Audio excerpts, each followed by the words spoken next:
하나님은 때때로 하나님의 뜻을 이루시기 위해 강대국들을 사용하십니다. 참으로 놀랍지 않습니까? 세계 최강 대국도 결국에는 하나님의 손안에 있다는 사실입니다.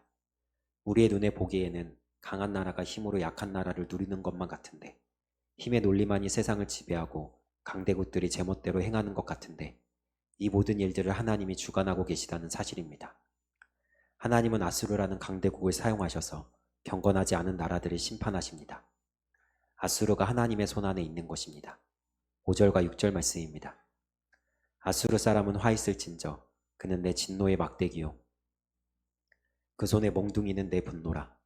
내가 그를 보내어 경건하지 아니한 나라를 치게 하며 내가 그에게 명령하여 나를 노하게 한 백성을 쳐서 탈취하며 노략하게 하며 또 그들을 길거리에 진흙같이 짓밟게 하려 하거니와. 아멘. 주도권은 하나님께 있습니다. 아수르가 하나님을 휘두르는 것이 아니라 하나님이 아수르를 몽둥이로 사용하시는 것입니다. 하지만 이 강대국 아수르는 단단히 착각을 합니다. 모든 나라들이 자신의 발밑에 무릎을 꿇자 교만해진 것입니다. 아수르는 모든 것을 자신의 힘으로 했다고 생각합니다. 마치 자신이 하나님인 것처럼 온 세상을 향해 목을 꼿꼿이 들고 내가 신이다 선언하고 있는 꼴입니다. 그래서 아수르는 하나님이 생각하는 것보다 더욱더 잔혹하게 이방 민족들을 대합니다. 그들은 선을 넘고 맙니다. 하나님이 강대국 아수르를 몽둥이로 사용하여 하나님의 심판을 행하셨지만 이제는 더 이상 눈뜨고 볼 수 없는 상태입니다. 그래서 이제는 하나님의 화살이 아수르를 향하게 됩니다. 12절 말씀입니다. 그러므로 주께서 주의 일을 시온산과 예루살렘에 다 행하신 후에 아수르 왕의 완악한 마음의 열매와 높은 눈의 자랑을 벌하시리라. 아멘. 이제 하나님의 심판을 행하던 아수르가 심판의 대상이 됩니다.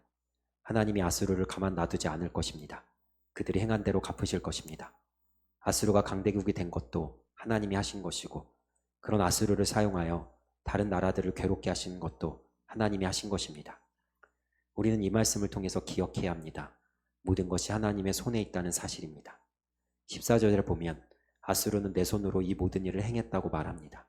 하나님은 그런 생각이 완전히 틀렸다고 선언하십니다. 그러면서 이렇게 그들에게 엄포를 놓으십니다. 15절 말씀입니다. 도끼가 어찌 찍는 자에게 스스로 자랑하겠으며 톱이 어찌 켜는 자에게 스스로 큰 채 하겠느냐. 이는 막대기가 자기를 드는 자를 움직이려 하며 몽둥이가 나무 아닌 사람을 들려함과 같음이로다. 아멘. 아수르는 도끼일 뿐입니다. 도끼가 어찌 그것을 휘두르는 하나님 앞에 스스로 자랑할 수 있겠습니까? 막대기뿐인 아수르가 어떻게 자기를 들고 움직이시는 하나님 앞에 교만할 수 있겠습니까? 아수르는 모든 것이 내 손으로 행한 것이라 큰 소리칠지 모르지만 내 손으로 했다고 말씀하실 수 있는 분은 우리 하나님밖에 없습니다. 그러니 우리는 어떻게 해야 합니까? 하나님의 손안에 있음을 겸손하게 고백해야 합니다. 우리의 모든 삶을 오직 하나님의 손에 맡겨드려야 합니다. 그러므로 하나님의 뜻과 마음과 생각에 우리의 모든 것을 맞추어 가야 합니다. 7절 말씀에 보면 아수르가 결국 심판의 대상이 되는 이유가 나옵니다. 그들의 뜻과 마음의 생각이 하나님과 달랐기 때문입니다. 우리는 하나님의 손에 있기에 나의 모든 뜻, 주의 뜻같이 되게 해야 합니다. 하나님의 생각과 마음에 우리의 모든 삶을 맞춰 나가야 합니다. 하나님의 손 안에 있음을 고백하며 그 손으로 모든 것을 뜻대로 행하시는 하나님 앞에 겸손히 하나님의 말씀을 따라 순종의 길을 걸어 나아가는 우리 모두가 되기를 주님의 이름으로 축복하며 축원합니다. 오늘 하루도 승리하세요.